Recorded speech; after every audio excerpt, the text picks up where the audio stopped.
எல்லாத்துக்கும் வணக்கம். அண்ட் இன்னைக்கு வந்து பார்த்தோம் அப்படின்னா ரொம்பவே வந்து சூப்பரான ஒரு விஷயத்தை பற்றி பார்க்க போகிறோம். அண்ட் அது மட்டும் இல்லாமல் ரொம்பவே வந்து அமானுஷ்யமான ஒரு விஷயத்தை பற்றியும் பார்க்க போகிறோம். இந்த நிகழ்வு வந்து இந்த அமானுஷ்ய நிகழ்வு வந்து எங்கே நடந்திருக்கு அப்படின்னு பார்த்தீங்க அப்படின்னா ஹைதராபாத்தில் இருக்கக்கூடிய ஒரு மெயினான பிளேஸில் தான் வந்து நடந்திருக்குங்க. இவரோட பேர் வந்து ராஜேஷ். இவர் வந்து பார்த்தீங்க அப்படின்னா நல்ல ஒரு சேலரியோட ஒரு கம்பெனியில் வந்து வேலை பார்த்துட்டு இருக்காரு. பட் இவருடைய சொந்த ஊரை விட்டு தான் வந்து இவர் இங்கே வந்து வேலை பார்த்துட்டு இருக்கக்கூடிய ஒரு நிலைமை. என்னடா இது, தொடர்ந்து வந்து நம்ம வாடகை கொடுத்துட்டே இருந்தால் கட்டுப்படி ஆகாது, ஒரு வீடை வந்து கண்டிப்பாக நம்ம வந்து வாங்கிக்கலாம் அப்படிங்கிற ஒரு மைண்ட் செட்டில் வந்து வீடு வந்து புரோக்கர் கிட்ட சொல்லி தேடிட்டே இருந்திருக்காரு. அப்ப வந்து பாத்தீங்க அப்படின்னா அவர் வந்துட்டு புரோக்கர் மூலியமா பல வீடுகளை பாக்குறாரு. ஆனா அவருக்கு வந்துட்டு எந்த வீடும் வந்து ஒத்து போகவே இல்லை, அவருக்கு சாட்டிஸ்ஃபைடாவே இல்லை. அவருக்கு பணம் வந்து குறைஞ்ச அளவுலயும் கேக்குறீங்க, அதே மாதிரி நல்லா அழகாவும் இருக்கணும், அம்சமா இருக்கணும்னு சொல்லிட்டு வேற கேக்குறீங்க. இப்படி வந்துட்டு நிறைய வீடு வந்து ஹைதராபாத்ல வந்து கிடைக்கிறது ரொம்ப கஷ்டமான ஒரு விஷயம். ஆனா எனக்கு தெரிஞ்ச ஒரு இடத்துல வந்துட்டு நீங்க கேட்ட ஹைதராபாத்ல வந்து எனக்கு தெரியும் அப்படின்னு சொல்லிட்டு அந்த புரோக்கர் வந்து சொல்லியிருக்காரு. சரி வாங்கன்னு சொல்லிட்டு இவர் என்ன பண்றாரு அப்படின்னா அந்த வீட்டை போய் பாக்குறாரு. வீட்டை போய் பாக்குறப்ப ரொம்ப அழகா இருக்கு, கொஞ்சம் கூட வந்துட்டு குறைய சொல்ல முடியாது, அந்த மாதிரி ரொம்பவே அழகா வந்து கட்டியிருக்காங்க. அந்த வீடு பார்க்கறதுக்கே ரொம்ப அழகா இருக்கு. பார்த்ததும் வந்து பாத்தீங்கன்னா ரொம்ப பிடிச்சி போச்சு. ஆனா அந்த வீட்டுல வந்து இருக்கக்கூடிய எந்த விஷயத்த பத்தியும் அங்க என்ன ஆச்சு ஏதாச்சுன்னு சொல்லிட்டு அவர் வந்து டீட்டெயிலா வந்துட்டு அந்த புரோக்கர் வந்துட்டு சொல்லவே கிடையாது.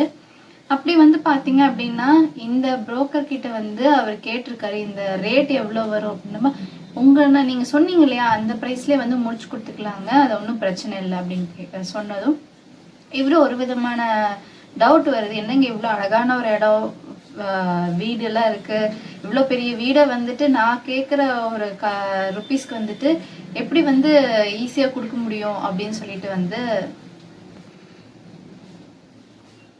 அவர் வந்து கேட்டிருக்காரு. அப்படி வந்து கேட்குறப்ப வந்து சொன்னாங்க, இல்லைங்க இதுக்கு முன்னாடி ஒரு ஃபேமிலி இருந்தாங்க, அவங்களுக்கு வந்து இந்த இடம் வந்து செட் ஆகல, அதனால வந்துட்டு அவங்க இங்க இருந்து வெக்கேட் பண்ணிட்டு போயிட்டாங்க. இந்த வீடா ஓகே, எனக்கு அப்பனா இந்த வீடு வந்து எனக்கு ஓகே அப்படின்னு சொல்லிட்டு ராஜேஷ் வந்துட்டு புரோக்கர் கிட்ட வந்து சொல்றாரு. புரோக்கர் வந்துட்டு அவருக்குள்ள வந்துட்டு தெரிஞ்சிருந்தும் வந்து அவர் வந்து ஒரு சில விஷயங்களை வந்து சொல்லாம மறைச்சிடுறாரு. ராஜேஷும் வந்துட்டு பாத்தீங்க அப்படின்னா ரொம்பவே வந்துட்டு சந்தோஷப்படுறாரு. ஏன்னா இவ்வளோ பெரிய வீடு, ரொம்ப அழகான ஒரு வீடு, இவ்வளோ ஒரு விலையில வந்துட்டு நமக்கு ஹைதராபாத்ல கிடைச்சிருக்கே, அதுவே வந்துட்டு ஒரு மிகப்பெரிய விஷயம்தான் அப்படின்னு சொல்லிட்டு, அது மட்டும் இல்லாம இந்த இடத்துல இருந்து அவரோட ஆஃபீஸ்க்கு வந்துட்டு கொஞ்சம் வந்து பக்கம் அப்படிங்கறதுனால அவர் ரொம்பவே வந்து ஹாப்பியா ஃபீல் பண்ணிட்டு இருக்காரு.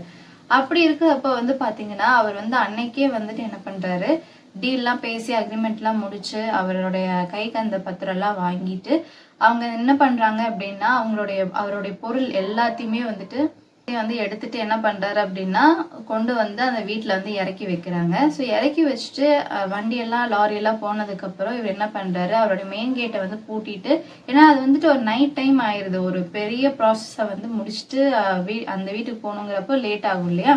ஸோ அந்த மாதிரி தான் வந்து என்ன ஆகுது அப்படின்னா லேட் ஆயிடுச்சு. அவருக்கு வந்துட்டு டயர்டா இருந்தாலுமே அந்த வீடை வந்து பார்த்து அவருக்கு ரொம்ப பிடிச்சதுனால அவர் வந்துட்டு தூங்காம அவர் வந்து கொண்டு வந்து இறக்குன பொருளை வந்து எடுத்து அங்கங்க செட் பண்ணதுக்கு வந்துட்டு ஆரம்பிக்கிறாரு. அப்படி செட் பண்ணிட்டு இருக்கிறப்ப வந்து பாத்தீங்க அப்படின்னா ஒரு விதமான ஒரு சத்தம் வந்து ஏற்படுது, ஒரு அமானுஷ்யமான சத்தம் வந்து ஏற்படுது. என்னடா இது, ஒருவேளை அங்க இருக்கக்கூடிய கதவு ஜன்னங்களுடைய சத்தமா இருக்கலாம் அப்படின்னு சொல்லிட்டு அவ்வளோ ஒரு டெப்தா எடுக்காம அவர் வந்து என்ன பண்றாரு, மறுபடியும் வந்து அவர் வந்து வேலை பார்க்க ஆரம்பிச்சுட்டு இருக்காரு.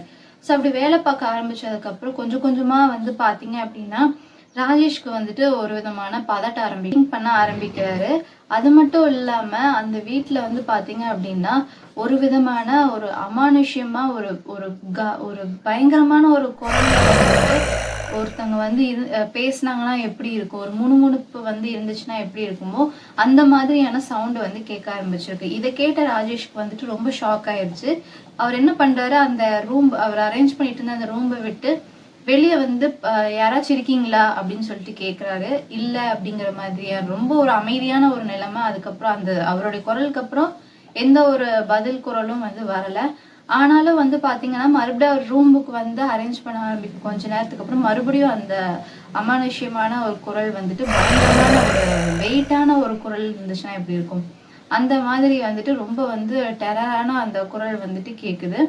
இவர் என்ன பண்றாரு, இதுக்கு மேல வந்துட்டு நம்ம முழிச்சிருக்க வேண்டாம் அப்படின்னு சொல்லிட்டு நமக்கும் டயர்டா இருக்குன்ட்டு அவர் என்ன பண்றாருன்னா அவருடைய அந்த பெட்ரூம்ல வந்து அவர் வந்து படுத்து தூங்க ஆரம்பிக்கிறாரு. அந்த நைட் வந்து அவருக்கு சுத்தமா வந்து தூக்கமும் வரல. ஏன்னா புது வீடு, தூங்கணும்னு நினைக்கிறாரு, இப்படி ஒரு அமானுஷ்யமான விஷயமும் நடக்குது அப்படின்னு சொல்லிட்டு என்ன பண்றாரு அப்படின்னா, சரி இதை பத்தி வந்து நம்ம நண்பர்கிட்ட வந்துட்டு சொல்லலாம் அப்படின்னு சொல்லிட்டு வந்து அடுத்த நாள் என்ன பண்றாரு அப்படின்னா, கொஞ்சம் கூட வந்துட்டு ஃப்ரெஷ்ஷா இல்லாம அவருக்கு வந்துட்டு, ஏன்னா நைட்டு தூங்கல, டயர்டா இருக்காரு, அந்த ஃப்ரெஷ்னஸ் இல்லாம அவர் என்ன பண்றாரு அப்படின்னா அவரோட நண்பரை போய் சந்திக்கிறாரு. சந்திக்கிறப்போ அவரோட நண்பரை கூட்டிட்டு, ரொம்பவே அழகா இருக்கடா, எப்படி இந்த வீட்டை நீ பிடிச்ச அப்படிங்கிற மாதிரி பேசும்போது, நீ வீட்டை பிடிச்சதை பத்தி பேசிட்டு இருக்க, நேத்து நைட்டு வந்துட்டு எனக்கு ரொம்ப ஒரு அன்கம்ஃபர்டபுளா, ரொம்ப ஒரு அமானுஷ்யமான ஒரு குரல்லாம் வந்துட்டு இந்த வீட்டுல கேட்டுட்டு இருந்துச்சு அப்படின்னு சொல்லிட்டு சொல்லியிருக்காங்க. என்னடா சொல்ற, நான் வந்துட்டு இந்த மாதிரியான விஷயத்த வந்து கேள்விப்பட்டதே இல்லையே, வீடு பார்க்க நல்லா தானே இருக்கு, இதுல என்ன இருக்கு அப்படின்னு சொல்லிட்டு சொல்லியிருக்காங்க. தெரியல, ஆனா எனக்கு வந்து நேற்று நைட்டு வந்துட்டு இந்த மாதிரியான குரல் வந்து கேட்டே இருந்தது அப்படின்னு சொல்லிட்டு சொல்லியிருக்காங்க. சரி நீ வந்துட்டு இரு, நான் வந்துட்டு இந்த வீட்டை பத்தி விசாரிக்கிறேன், இதுல ஏதாவது பிரச்சனை இருக்கா என்ன ஏதுங்கிறத விசாரிக்கலாம் அப்படின்னு சொல்லிட்டு அவங்க ஃப்ரெண்ட் வந்துட்டு சொல்லிட்டு அந்த வீட்டுல இருந்து கிளம்பி போயிடுறாரு.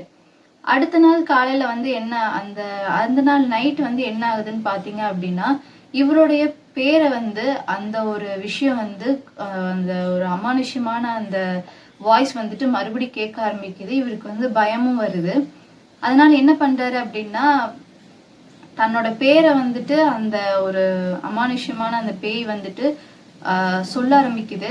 என்னது இது, யார் இது அப்படின்னு சொல்லிட்டு தெரியாம அவரோட பேரை வந்துட்டு நல்ல ஒரு பயங்கரமான ஒரு டெரரான வாய்ஸ்ல சொன்னா எப்படி இருக்கும், ராஜேஷ் ராஜேஷ் அப்படின்னு சொல்லிட்டு. ஸோ அந்த மாதிரி வந்துட்டு பயங்கரமான ஒரு குரல் கேட்டது இவருக்கு வந்து பயமாயிடுச்சு. இவர் போய் வெளியே எட்டி பார்க்குறப்போ இவருக்கு வந்து பாத்தீங்கன்னா இவரை விட பெரிய ஒரு ஹைட்டான ஒரு உருவத்துல ஒருத்தங்க நின்னா எப்படி இருக்குமோ அந்த மாதிரி அந்த டிம்மான லைட்ல வந்துட்டு அவருக்கு வந்து தெரிய ஆரம்பிக்குது. யார் அது யார் அது அப்படின்னு சொல்லிட்டு அதை கேட்டுட்டே இருக்காரு. ஆனா அங்க இருந்து வந்துட்டு எந்த ஒரு குரலும் வரல. அப்ப வந்து பாத்தீங்க அப்படின்னா, நீ இந்த வீட்டை விட்டு வெளியே போ அப்படின்னு சொல்லிட்டு அந்த ஒரு உருவம் வந்துட்டு சொல்லுது. நீங்க யாரு அப்படின்னு சொல்லிட்டு இவர் வந்துட்டு ஆணா பெண்ணா எதுவுமே தெரியலையே, வீட்டை விட்டு வெளியே போன்னு சொல்லிட்டு சொல்றாங்க அப்படின்னு சொல்லிட்டு இவருக்குள்ள வந்து பாத்தீங்கன்னா பயங்கரமான ஒரு பயம் அண்ட் நமக்கு ஏதாவது ஆயிருமோ அப்படிங்கிற மாதிரியான ஒரு ஒரு விதமான பயத்திலேயே அவர் வந்துட்டு அங்க இருந்திருக்காரு. அதுக்கப்புறம் வந்துட்டு அவங்க அம்மா சொன்ன ஒரு விஷயம் வந்துட்டு இவருக்கு ஞாபகம் வர ஆரம்பிக்குது. என்ன அப்படின்னா, நீ எப்பெல்லாம் பயப்படுறியோ இந்த இந்த அனுமானை வந்து கையில வச்சுட்டு அனுமானோடைய அந்த வரிகள் இருக்கு இல்லையா, அதை வந்துட்டு நீ சொல்ல ஆரம்பி, உனக்கு அந்த பயம் வந்து போயிடும் அப்படின்னு சொல்லிட்டு வந்துட்டு அவர் வந்து சொல்லி அவங்க அம்மா சொன்னதை வந்து இவருக்கு ஞாபகம் வருது. உடனே வந்துட்டு போய் அவரோட அந்த கபோர்ட்ல இருந்து எடுத்து கையில வச்சுட்டு சொல்ல ஆரம்பிச்சிருக்காரு. அதுக்கு வந்துட்டு அந்த பேய் அந்த அங்க இருக்கக்கூடிய அந்த உருவம் இல்லாத அந்த உருவம் அப்பப்போ காட்டுது இல்லையா, சோ அந்த அமானுஷ்யமான விஷயம் வந்து என்ன சொல்லியிருக்கன்னா, என்னை வந்து ஓட்டலான்னு சொல்லிட்டு நினைக்கிறியா, என்னை இங்க இருந்து வந்து துரத்தவே முடியாது யாராலையும் அப்படின்னு சொல்லிட்டு வந்து சொல்லியிருக்காங்க. அந்த அந்த பேய் வந்து பாத்தீங்க அப்படின்னா பயங்கரமா வந்துட்டு இந்த மாதிரி வந்து சிரிக்க ஆரம்பிச்சிருக்கு.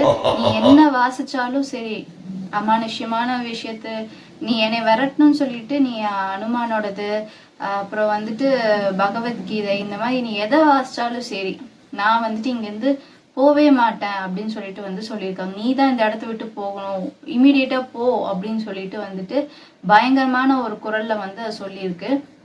அவருக்கு என்ன பண்றதுன்னு தெரியாம அந்த நைட்டு வந்துட்டு அவர் என்ன பண்றாருன்னா கார் எடுத்துட்டு அந்த வீட்டை விட்டு வெளியே வர்றாரு. ஏன்னா இதுக்கு மேல அந்த வீட்டுல இருந்துன்னா அவருக்கு என்ன வேணாலும் நடக்கலாம் அப்படிங்கிற ஒரு பயத்துல அவர் வெளியே வர்றாரு. அதுக்கப்புறம் பாத்தீங்க அப்படின்னா கார் எடுத்துட்டு போய் அவரோட நண்பர்கிட்ட போகும்போது அவர் நண்பர் வந்துட்டு கால் பண்றாரு. கார்ல அவர் டிரைவ் பண்ணிட்டு இருக்கும்போது என்ன அப்படிங்கும்போது, நான் ஒரு விஷயத்த வந்துட்டு கண்டுபிடிச்சேன், உடனடியா நீ என் வீட்டுக்கு வா அப்படின்னு சொல்லிட்டு சொல்றாங்க. நான் கண்டிப்பா வரேன் அப்படின்னு சொல்லிட்டு போனை கட் பண்ணிட்டு இவரும் என்ன பண்றாரு அப்படின்னா அந்த இடத்துக்கு வந்துட்டு போறாரு. போய் நண்பர்கிட்ட வந்து சொல்லும்போது அந்த இடத்துக்கு வந்துட்டு போறாரு. போய் நண்பர்கிட்ட வந்து சொல்லும்போது, நீ இருக்கிற இந்த இடத்துல இதுக்கு முன்னாடி ஒரு வீடு இருந்திருக்கு, அந்த வீட்டுல ஒரு முஸ்லிம் குடும்பம் வந்து இருந்திருக்கு அப்படிங்கறதையும் சொல்றாரு. அது மட்டும்